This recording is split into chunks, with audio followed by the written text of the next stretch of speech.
Cricketers जो हैं actresses वगैरह से शादी करना पसंद करते हैं। बहुत सारे ऐसे केसेस रहे हैं पास्ट में भी। राइट। अब युजवेंद्र के साथ क्या हुआ कि ये खुद तो बहुत ही इमेच्योर कह लीजिए डिसीजन मेकर रहे कि इन्हें लगा कि अब मेरे पास पैसा हो गया है, तो अब मेरे को जो अच्छा लगे मैं उससे शादी कर सकता हूँ। इन्होंने अपना खुद का दिमाग थोड़ा कम यूज किया, मैं ये कहना चाहूँगा। थोड़ा सा आप एक सिंपल मिडिल क्लास से आए हैं, आपका खुद का स्वभाव जो है वो अभी भी बिल्कुल वैसा ही है। आप बहुत ज़्यादा मॉडर्नाइज अभी तक नहीं हो पाए हैं और आप एक बॉम्बे की लड़की से शादी करना चाह रहे हैं जो कि लुक्स में भी आपसे शायद कहीं ज़्यादा बेटर थी। Hello student.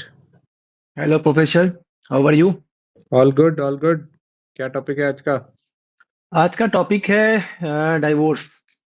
चलिए, आपने देखा होगा क्रिकेट में आजकल बहुत ही चर्चित लोगों के डाइवोर्स हुए हैं। मैं बात करूं हार्दिक पांड्या, शिखर धवन एंड रिसेंटली में चहल का डाइवोर्स हुआ है। तो मैं जानना चाहता हूं कि क्या कारण थे, मतलब डाइवोर्स होने के क्या कारण हो सकते हैं कि जो उसका डाइवोर्स हुआ। देखो, चहल का डाइवोर्स मुझे सबसे ज्यादा इजीली समझ में आ रहा है कि क्या कारण रहे होंगे। शिखर धवन की अगर हम हम्म। बात करें या फिर हार्दिक पांड्या की बात करें, उनका केस थोड़ा सा अलग था क्योंकि उसमें कहीं ना कहीं ऑस्ट्रेलिया से लड़की थी, और कहीं जैसे शिखर धवन की जो वाइफ थी वो हाफ इंडियन हाफ ऑस्ट्रेलियन थी। तो वहाँ का तो हम्म। कल्चर ही बहुत अलग है, तो I can't comment much on that कि क्या कारण रहा होगा, बट ऑब्वियसली इट्स पेनफुल। अब बात करते हैं युजवेंद्र चहल के केस की। देखिए, हम्म। चहल एक बहुत ही मिडिल क्लास लड़का था।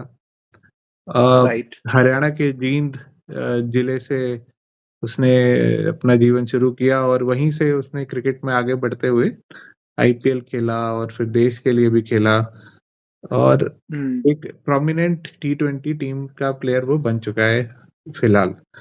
अब हम्म। अब उसका और धनुश्री वर्मा जो कि उसकी वाइफ थी, उसका शुरुआत कहाँ से हुआ आप ये देखिए। युजवेंद्र चहल ऑलरेडी थोड़ा बहुत फेमस हो गया था 2020 में, हम्म। या जो भी था इनका शादी हुई थी। आज की डेट में युजवेंद्र की एज है 34, उस टाइम रही हम्म। होगी 30। और धनुश्री जो है वो उससे है 6 साल छोटी, तो वो रही होगी 24। अब धनुश्री हम्म। एक बॉम्बे में पली बड़ी लड़की है जिसने डेंटिस्ट्री का कोर्स किया है, but side by side choreographer भी थी। सोशल हम्म। मीडिया और डांस प्लेटफॉर्म्स पर उसका काफी ज्यादा रुझान था उस टाइम। मैं ये नहीं कहूंगा फेमस थी, बट हम्म। युजवेंद्र चहल का इसी सोशल मीडिया के थ्रू इंटरेक्शन स्टार्ट हुआ, फिर दोनों मिले। युजवेंद्र चहल जो कि अब थोड़ा फेमस हो गया था। आपने देखा होगा क्रिकेट वर्ल्ड में ज्यादातर दिखाई देता है कि क्रिकेटर्स जो हैं एक्ट्रेसेस वगैरह से शादी करना पसंद करते हैं। बहुत हम्म। सारे ऐसे केसेस रहे हैं पास्ट में भी। राइट। अब युजवेंद्र के साथ क्या हुआ कि ये खुद तो बहुत ही इमेच्योर कह लीजिए डिसीजन मेकर रहे कि इन्हें लगा कि अब मेरे पास पैसा हो गया है, तो अब मेरे को जो अच्छा लगे मैं उससे शादी कर सकता हूँ।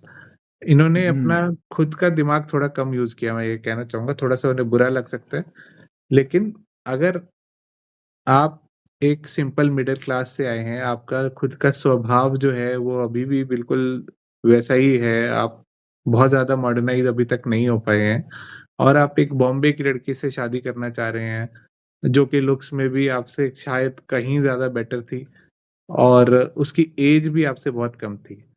तो हम्म। अभी आज की डेट में बाहर बैठ के लोग डाइवोर्स के कारण अगर खोजते होंगे तो तरह तरह की बातें होती होंगी कि धनुश्री का किसी के साथ शायद अफेयर था या युजवेंद्र के साथ क्या इशू था, वो कोई नहीं जानता। हम्म। लेकिन एक बात क्लियर है कि अगर एक 24 साल की लड़की है और एक 30 साल का लड़का है आज के समय में, तो ये एज गैप एक अच्छा खासा एज गैप है।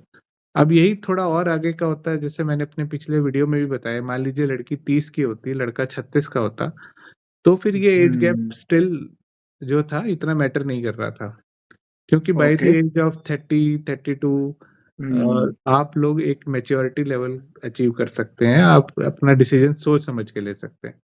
अब या तो धन आपका कहने का मतलब है कि धनुश्री का मीन्स मेच्योरिटी, पर अगर मैं कहूँ मेच्योरिटी मीन्स कम उसके अंदर। धनुश्री की भी और युजवेंद्र की भी। ओके। युजवेंद्र ठीक है। 30 साल के रहे थे उस टाइम, उन्हें भी शायद 4-5 साल रुक के शादी करनी चाहिए थी। जैसा कि मैंने हम्म अपने एक पिछले वीडियो में बताया है, जो इससे पहले आया था, कि लड़कों को 35-36 तक रुकना चाहिए मेरे हिसाब से, और लड़कियों को भी 32-33 तक रुकना चाहिए। तो धनुश्री, हम्म जो कि एक 24 साल की लड़की थी, जिसने शादी तो कर ली थी युजवेंद्र चहल से, उसका मोटिवेशन कुछ भी हो सकता है कि वो फेमस है तो उसके थ्रू वो फेमस हो सकती है। उसके सब्सक्राइबर्स नहीं थे, कुछ नहीं था, ना कोई नाम था, लेकिन अब हम्म डेफिनेटली उसको पूरा इंडिया जानने लगा एज युजवेंद्र चहल्स वाइफ। तो एक रिकग्निशन हम्म धनुश्री को क्लियरली इसमें एडवांटेज दिख रहा था, जो सब मानेंगे इस चीज को कि हाँ, एडवांटेज तो था। मेरे ख्याल से हम्म शायद ही कोई इस चीज को मानेगा कि अगर युजवेंद्र वही हरियाणा के एक नॉर्मल से लड़के होते और एक क्रिकेटर ना बनते, तो धनुश्री उनसे शादी करने के लिए कभी मानती, मुझे तो नहीं लगता। आप मुझे कुछ हम्म भी इसके लिए आप हेट दे सकते हैं, बट जो मुझे लगता है वो बात मैं कहना चाहूंगा। ओके तो धनुश्री ने कुछ ना कुछ एडवांटेज पाने के लिए ये डिसीजन लिया था। अब धनुश्री की एक्सपेक्टेशन एक 24 साल की लड़की की एक्सपेक्टेशन, बम्बई वाली लड़की की एक्सपेक्टेशन, हम्म और 30 साल का युजवेंद्र चहल, जो कि कहीं ना कहीं धनुश्री से लुक्स वाइज और लाइफस्टाइल में हमेशा पीछे रहा था, लेकिन अब नया नया पैसा आया तो is trying to cope up. तो ओके अब इन दोनों के बीच में बहुत सारे डिफरेंसेस आने के चांसेस ज्यादा थे, क्योंकि एक तो एज हम्म गैप है, आपका एनर्जी लेवल डिफरेंट है, आपकी प्रायोरिटीज डिफरेंट हैं, आपका एटीट्यूड हम्म टुवर्ड्स लाइफ डिफरेंट है। सेकेंडली, आपका बैकग्राउंड भी बहुत ज्यादा डिफरेंट रहा हमेशा से। तो इन दोनों राइट डिफरेंसेस की वजह से ये, हम्म मेरा मानना है कि ये होने के चांसेस काफी ज्यादा थे। अच्छी बात ये है कि अभी इन दोनों के कोई इशू नहीं है, कोई बच्चा नहीं है, तो कोर्ट ने इनको फास्ट ट्रैक करके डाइवोर्स भी दे दिया है। एंड ठीक है, मतलब आई थिंक नाउ युजवेंद्र भी इस चीज को समझ गया होगा कि उसने क्या गलती की थी। अगली अगर वो करेगा शादी, तो आई एम श्योर कि वो इन फैक्टर्स को दिमाग में रखेगा। जहां तक या बात है धनिश्री की, हाँ, पूछिए, कुछ पूछना चाहते हैं?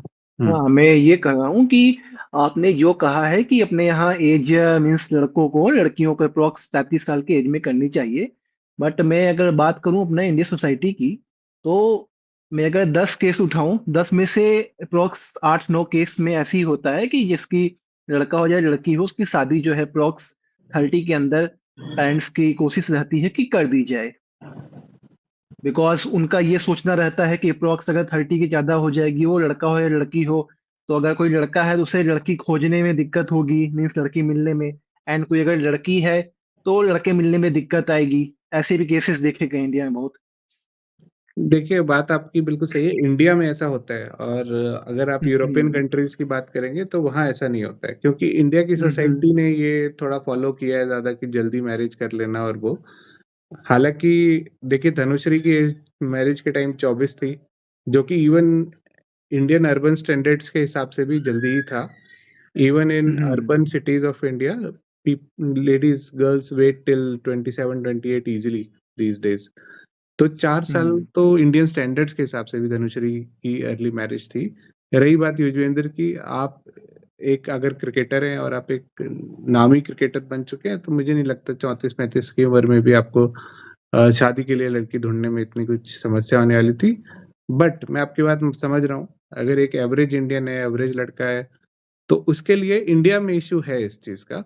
इसीलिए मैं कहता हूँ कि राइट ये एक वो एज है जो मैं कहता हूँ कि होनी चाहिए, मतलब है कि अगर ऐसा हो जाए तो डाइवोर्स रेट्स जो हैं अपने आप कम हो जाएंगे, और हम्म सक्सेसफुल एंड हैप्पी मैरिजेस थोड़ी सी ज्यादा हो जाएंगी। लेकिन ऑब्वियसली ओके सोसाइटी के खुद के नॉर्म्स हैं, कल्चर है जो अभी तक चलता आ रहा है, हम्म तो वो सब हम्म भी है। और यहाँ पे मैं एक चीज और जानना चाहूंगा, इन केस कोई लड़का है लड़की है, शादी हो रही है, एंड शादी के डे लड़का अगर बैकआउट कर जाए या लड़की बैकआउट कर जाए, तो इस पे कुछ कोई केस होते हैं? नहीं, इसमें आप अगर आप डाउरी वगैरह ले रहे हैं तो ही केस आपका बनता है। By law okay. आपके ऊपर कोई केस तभी बनेगा जब आपने कुछ ऐसी डिमांड रखी है, बट ये भी है कि फेक केसेस भी लगाए जा सकते हैं आपके ऊपर। या मैंने ये भी देखा है कि लड़की के साइड से इनकेस अगर लड़का बैकआउट कर गया तो लड़की के साइड से केस लगा देते हैं। लाइक 112 नंबर उस पे कॉल करके कि इन्होंने मुझसे डाइवोर्स लिया, अरे मीन्स डॉरी लिया, बट मैंने मना कर दिया, तो इन्होंने शादी से बैकआउट कर दिया। ऐसे भी मैंने केसेस कई देखे हैं। देखिए, मैं ये सिर्फ ये कहना चाहूँगा कि अगर उन लोगों ने आज ऐसा किया जस्ट बिकॉज़ आपने बैकआउट कर दिया किसी कारण से, मान लीजिए आपको हम्म। कुछ ऐसा पता चला, नया इन्फॉर्मेशन, या फिर आपने लास्ट मोमेंट पे अपने दिल की सुनी, मे बी आप अंडर प्रेशर शादी कर रहे थे। तो आपके ऊपर अगर दूसरी फैमिली आज एलिगेशन लगा रही है, तो देयर आर हाई चांसेस कि वो शादी के बाद भी ऐसा कर सकते हैं। और अभी तो आप फिर भी राइट। शायद जल्दी बच सकते हैं, इस सिचुएशन से निकल सकते हैं, लेकिन एक बार आपकी शादी हो जाती है तो फिर डेफ़िनेटली आपके लिए प्रॉब्लम्स काफ़ी ज़्यादा बड़ी हो सकती हैं। तो हम्म। बेटर यही होगा कि जो भी करना है, ऐसा अगर आपको डिसीज़न लेना है, तो आप पहले ही लीजिए, भले ही वो 1 दिन पहले हो। थोड़े हम्म। कॉन्सिक्वेंसेज़ होंगे, बट आगे चल के आप शायद एक बेटर लाइफ़ जी सकते हैं। या वही मैंने देखा है कि इनकेस अगर लड़की बैकआउट करती है तो उस कंडीशन में कोई भी केसेस नहीं होता है। It's normal. जी हाँ, इंडियन लॉज़ कुछ ऐसे ही हैं। हम्म। लड़कों के लिए काफ़ी स्ट्रिक्ट रूल्स हैं, बट मेरे ख्याल से अभी जो टॉपिक था इस वीडियो का, मैं उसको रखना चाहूँगा युज़वेंद्र चहल और धनुश्री के ऊपर, और उस पे ही हम्म। मैंने अभी आज चर्चा की है। तो अगर और कोई सवाल नहीं है तो आई थिंक वी कैन या कंक्लूड। ये नहीं कुछ था, मुझे यही जानना था मुझे। बहुत ही आपने सही आंसर दिया है कि एज फैक्टर करता है। जी, जी। ठीक है। Thank okay you. Professor. Okay, या शब्बा थैंक यू। खैर। बाय।